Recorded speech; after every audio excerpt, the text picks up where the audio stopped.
Lord. ఈరోజు ఒక సామెత నేర్చుకుందామా? సామెతల గ్రంథం 22వ అధ్యాయం 24వ వచనం. కోపచిత్తునితో సహవాసము చేయకుము, క్రోధము గలవానితో పరిచయం కలిగి ఉండకుము. తన కోపమే తన శత్రువు అని బయట కూడా ఒక సామెత మనకు తెలుసు. మరి బైబిల్ కూడా చెప్తుంది, కోపము కలిగిన వానితో సహవాసం చేయొద్దంట.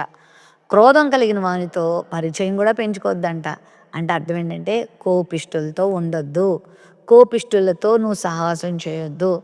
కొంతమందికి ముక్కు మీద ఉంటుంది కోపం. అంటే తప్పు చేస్తే సరిచేయటానికి కోపపడ్డం, ఆ తర్వాత మరలా ఆ కోపాన్ని మానుకోవడం, పిల్లల్ని దండించేటప్పుడు, మరి తప్పు చేసిన వాళ్ళని గద్దించేటప్పుడు కోపం ప్రదర్శించడం వాస్తవమే. కానీ నెలలు తరబడి, రోజుల తరబడి ఉంచుకొని ద్వేషించి ఆ కోపం వలన చాలామంది హానికరమైన పనులు చేసేస్తూ ఉంటారు. ఉద్రేకంతో కూడిన పనులు చేసేస్తూ ఉంటారు. మొన్న ఈ మధ్య ఒక స్త్రీ తన భర్త భయంకరమైన త్రాగుబోతట. ఎంత చెప్పినా మానట్లేదంట. ఆమె కోపం ఎక్కువై ఆమె ఆమె భర్తని చంపేసింది.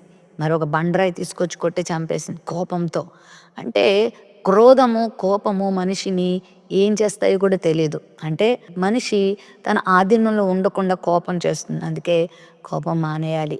మరి ఎవరినైనా గద్దించేటప్పుడు చిరు కోపము ప్రదర్శించి మళ్ళీ వెంటనే క్షమించి, ఆదరించి వాళ్ళని మరలా దేవుని మార్గంలో నడిపించాలి. కానీ కోపము, క్రోధమును కలిగి జీవించి అనవసరంగా నష్టాలు పొందొద్దు. ఒకవేళ అలాంటి వాళ్ళు ఎవరైనా నీతో ఉంటే వారితో నువ్వు జాగ్రత్తగా ఉండాలి. అలాంటి వాళ్ళతో నువ్వు ఎక్కువ స్నేహం చేయొద్దు.